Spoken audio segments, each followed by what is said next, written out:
ಆತ್ಮೀಯ ವೀಕ್ಷಕರಿಗೆ ನನ್ನ ಅನಂತ ನಮನಗಳು.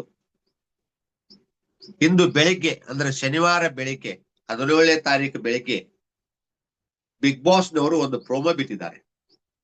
ಬಿಗ್ ಬಾಸ್ ಕ್ಲೈಮ್ಯಾಕ್ಸ್ ಅಂತ ತಿಳ್ಕೊಂಡು. ಅಂದ್ರ ನೋಡ್ರಿ, ಈ ಸಲ ಕಪ್ಪು ಯಾರಿಗೆ ಅಂತ ಅವರೇ ಪ್ರಶ್ನೆ ಹಾಕಿದ್ದಾರೆ. ಒಂದು ಪ್ರೋಮೋ ಬಿಟ್ಟಿದ್ದಾರೆ.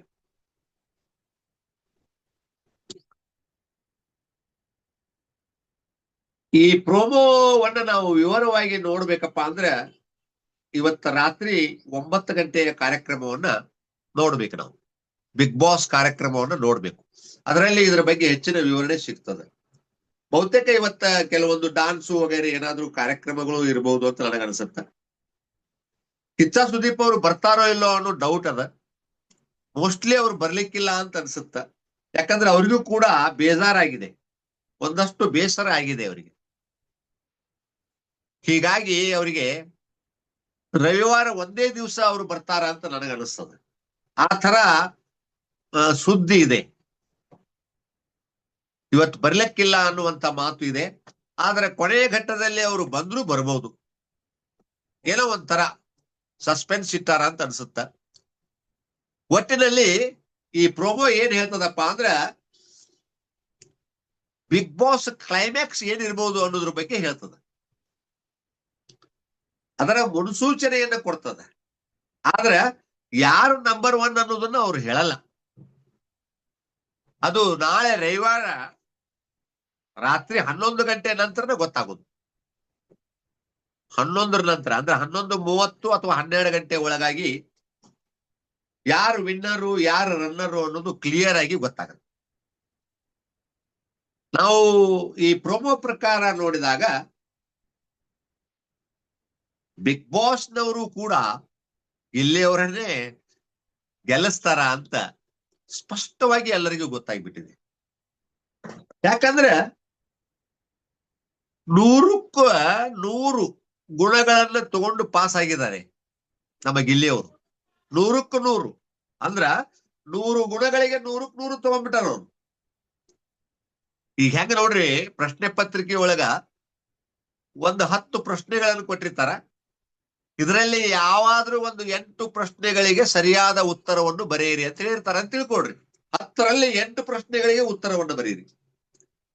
ಆದ್ರೆ ನಮ್ಮ ಗಿಲ್ಲಿಯವರು ಯಾವ ರೀತಿ ಮಾಡ್ಯಾರ ಅಂದ್ರ 10ಕ್ಕೆ 10 ಪ್ರಶ್ನೆಗಳಿಗೆ ಸಮರ್ಪಕವಾದಂತಹ ಉತ್ತರಗಳನ್ನ ಬರೆದು ಯಾವ್ದಾದ್ರೂ 8ನ್ನ ಆರಿಸಿಕೊಳ್ರಿ ಅಂತ ಹೇಳಿ ಬಿಗ್ ಬಾಸ್ನವರಿಗೆ ಬಿಟ್ಬಿಟ್ಟಾರ ಅವರು. ಅಷ್ಟು ನಂಬರ್ 1 ಪರ್ಸನಾಲಿಟಿ ಇರ್ತಕ್ಕಂಥ ನಮ್ಮ ಗಿಲ್ಲಿಯವರು. ಗಿಲ್ಲಿಯವರಿಗೆ ಮುನ್ಸೂಚನೆ ಮುಂದಾಲೋಚನೆ ಎಲ್ಲ ಗೊತ್ತು. ಗಿಲ್ಲಿಯವರು ಯಾವ ಸಂದರ್ಭದಲ್ಲಿ ಎಷ್ಟು ಮಾತಾಡ್ಬೇಕು ಏನು ಮಾತಾಡ್ಬೇಕು ಅನ್ನೋದು ಪಕ್ಕಾ ಗೊತ್ತು. ಅದಕ್ಕೊಂದು ಎಕ್ಸಾಂಪಲ್ ಕೊಡ್ತೀನಿ ನಿಮಗ. ಈ ಹಿಂದೆ ಒಂದು 2-3 ಎಕ್ಸಾಂಪಲ್ ಕೊಟ್ಟಿದ್ದೀನಿ. ಇವತ್ತೊಂದು ಎಕ್ಸಾಂಪಲ್ ಕೊಡ್ತೀನಿ.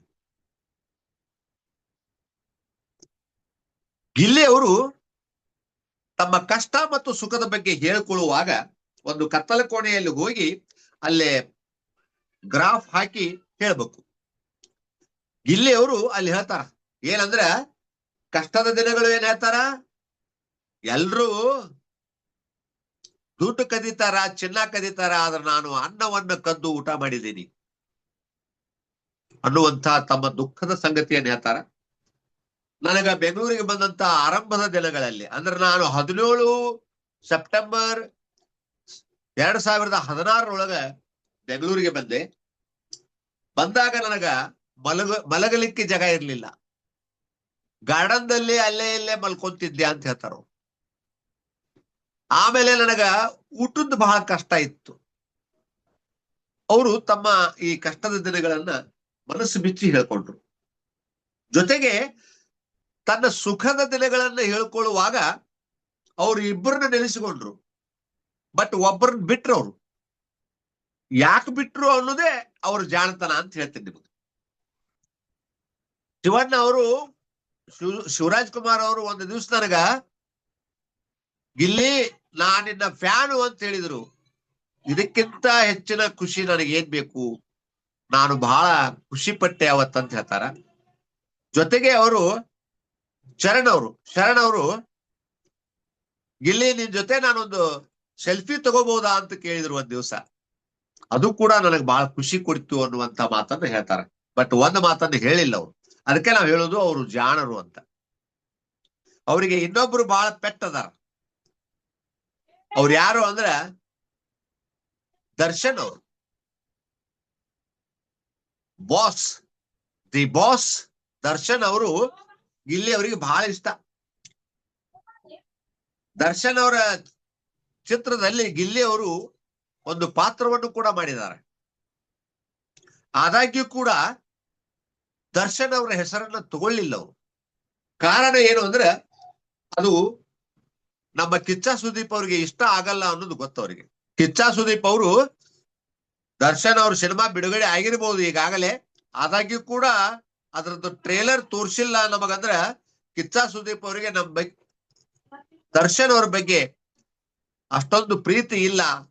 ಅವ್ರ ಹೆಸರನ್ನು ತಗೊಂಡ್ರೆ ಇವರಿಗೆ ನೋವು ಆಗ್ಬೋದು ಅನ್ನೋ ಕಾರಣಕ್ಕೋಸ್ಕರ, ಹಾಗೂ ತನ್ನ ಗೆಲುವಿಗೆ ಎಲ್ಲಾದ್ರೂ ತೊಂದರೆ ಆಗಬಾರ್ದು ಅನ್ನೋ ಕಾರಣಕ್ಕೋಸ್ಕರ ದರ್ಶನ್ ಅವರ ಹೆಸರನ್ನ ಬುದ್ಧಾಪೂರ್ವಕವಾಗಿ ನಮ್ಮ ಗಿಲ್ಲಿ ಅವರು ತಗೊಂಡಿಲ್ಲ. ಬಟ್ ದರ್ಶನ್ ಅವ್ರ ಬಗ್ಗೆ ಅವರಿಗೆ ಅಭಿಮಾನ ಐತೆ, ಅವ್ರ ಹೃದಯದಲ್ಲಿ ದರ್ಶನ್ ಅವರು ಅದಾರ.